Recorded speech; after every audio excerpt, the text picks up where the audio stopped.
يا هلا، انا مخنوق قوي قوي. انا هنزل الف بالعجله شويه بس انا خايف لا يحصل حاجه في الطريق. يعني مش هيعرفوا لي سكه، مش هيعرفوا لي بلا فايز خير الصبح.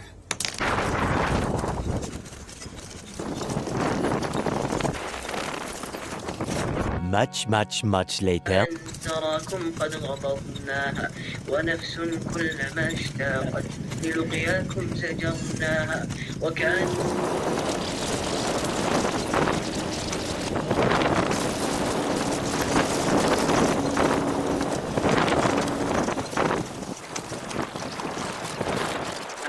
ولو أنكم جنات عدن ما دخلناها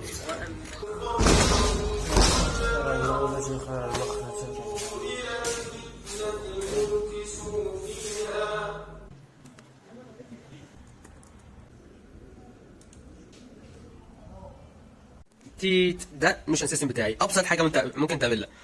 هنا ايه بقى؟ هنا بحط ايه؟ مش عارف تلاقي في التمبلت اللي انا واخده هدف بقى السنه وهدف ال10 شهور وهدف الناس اللي بيخططوا كتير دي.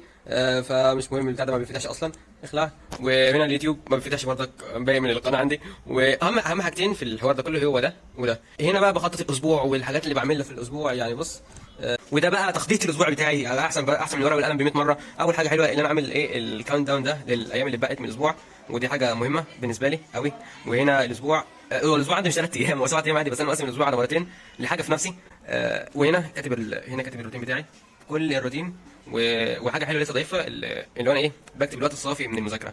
يعني فاهم انت؟ يعني ممكن تذاكر ساعتين بس انت فعلا ذاكرت ساعه الا تلت. فهنا بعمل الوقت الصافي مثلا في دي نسبه يعني الايام، يعني تقييم الايام وحاجات جامده في كل تفصيله. يعني مثلا انا عايز اروح للكورس مثلا انا بذاكره، بدل ما اروح اسيرش على جوجل وممكن اروح اتشات. بص بعمل كده بكل بساطه.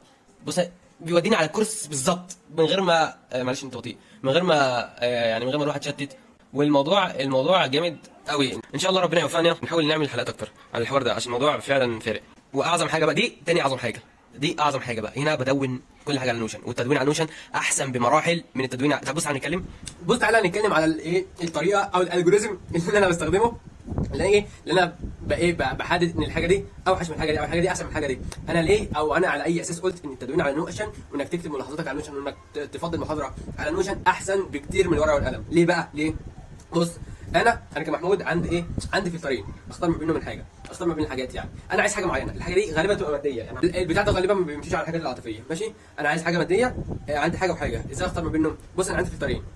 اول فلتر مش انا اللي حاطه، ده مش بتاعي، ده الفلتر بتاع الشرع، حلال وحرام. لو حرام ما بقاش محرم. لو حلال بينزل منها 3 اسهم، 3 معايير: الوقت، الفلوس، الكفاءه. وقت، فلوس، كفاءه. تمام؟ انا دلوقتي هقارن ما بين التدوين على نوشن والتدوين على الورقه والقلم. الاثنين حلال فعدوا من اول فلتر. ثاني فلتر بقى الفلوس، وقت وكفاءه. تمام؟ تعال نمسك اول حاجه الفلوس. الورقه والقلم بفلوس، وفلوس كتير قوي لو انت بتدون كتير. يعني اذا شارك كشكول ب 100 جنيه، ب 100 جنيه كل مثلا شهر ولا حاجه لحد عاطل، فده مصيبه.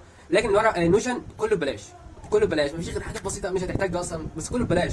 فنوشن خد النقطه دي في ناحيه الفلوس. نيجي لموضوع الوقت. الورقه والقلم انت اللي بتكتب كل حاجه انت عايز تدونها، انت اللي بتكتبها بايديك انت، وده بياخد مجهود ووقت. لكن نوشن مش انت اللي بتكتب كل حاجه، انت ممكن تروح تنسخ مقالات كامله حرفيا وتحطها، وممكن تستخدم شات جي بي تي او الاي اي عموما، وده هيوفر عليك وفي فوائد من الحوار ده عظيم جدا. يعني انا بالتجربه مثلا اخدت الانمس في سي بلس بلس، انا اخدت في المحاضره دي معلومات معينه. انا لو رحت كتبت انمس في سي بلس بلس على شات جي بي تي هيكتب لي معلومات اكتر بكتير من اللي انا خدتها في المحاضره. فدي فيها فايده عظيمه، ومنها برضك بتتاكد من المعلومات اللي اتقالت لك في المحاضره، يعني دقه المعلومات اللي اتقالت لك، وكمان بتتاكد انك فهمت الموضوع صح. انت ممكن تكون فهمت غلط من الانستراكتور وتيجي تشات جي بي تي لا فهم تاني، فتتنبه اللي انت فهمت غلط. الموضوع ده على المدى البعيد لا مهم جدا. وكمان في الوقت برضك في حته نوشن ان الكتابه على الكيبورد اسرع من الكتابه بالورقه والقلم لو انت اتدربت كتير يعني. فكده برضك نوشن خد حته الوقت والكفاءه.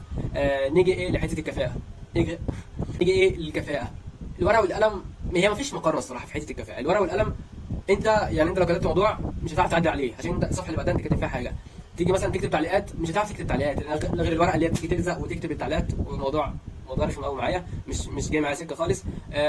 لو فهم غلط او المعلومه انت كنت كاتبها غلط فانت محتاج تمسحها. لكن نوشن انت ممكن تعدل، ممكن تكتب تعليقات، ممكن تربط ما بين موضوعين بلينك واحد، تحط لينك في كلمه تربط بيها الموضوع الثاني. لكن الورقه والقلم لا، مش هتعرف كده خالص، غير لما تيجي تكتب في الكشكول كذا كذا تلاقي الموضوع كذا مهم اقراه بعدين، وتروح تدور على الكشكول الثاني فين.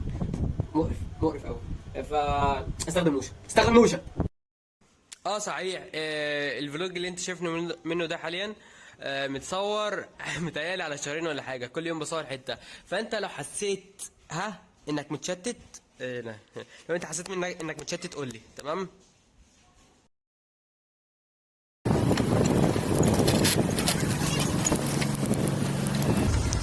الكلب ده هدوسه هدوسه هدوسه يا ولد.